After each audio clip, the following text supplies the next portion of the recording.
આજે 1 એપ્રિલ આજથી શરૂ થયું છે નવું નાણાકીય વર્ષ। આજથી મહત્વપૂર્ણ ફેરફારો પણ થવા જઈ રહ્યા છે। તો અનેક એવા નવા નિયમો છે જે લાગુ થવા જઈ રહ્યા છે।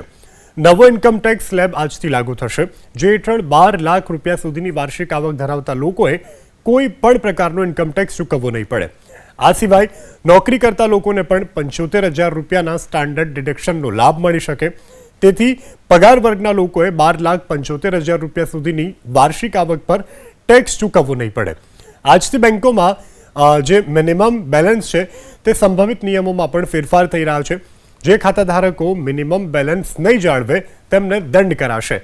1 મહિના બાદ એટલે કે 1 મેથી એટીએમમાંથી પૈસા નીકાળવાના પણ મોંઘા પડશે, કેમ કે રિઝર્વ બેન્કે એટીએમ ઇન્ટરચેન્જ ચાર્જ વધારવાની મંજૂરી આપી દીધી છે।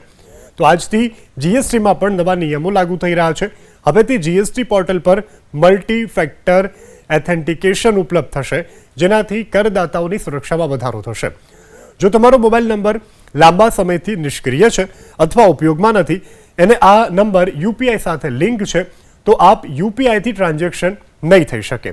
આપ બેંકમાં આપનો મોબાઈલ નંબર અપડેટ કરાવી દો।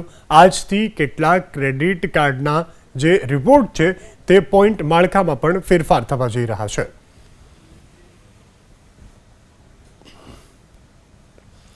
તો આજથી શું ફેરફાર થવાના છે તે પણ આપને બતાવી રહ્યા છીએ। હવે ખાતામાં જમા જે રકમ છે તે વધારે વ્યાજ સાથે મોટી રકમ ધરાવતા જે ગ્રાહકો છે તેનું વ્યાજ મળવાની પણ શક્યતા છે। તો આજથી આ ફેરફારો થવા જઈ રહ્યા છે।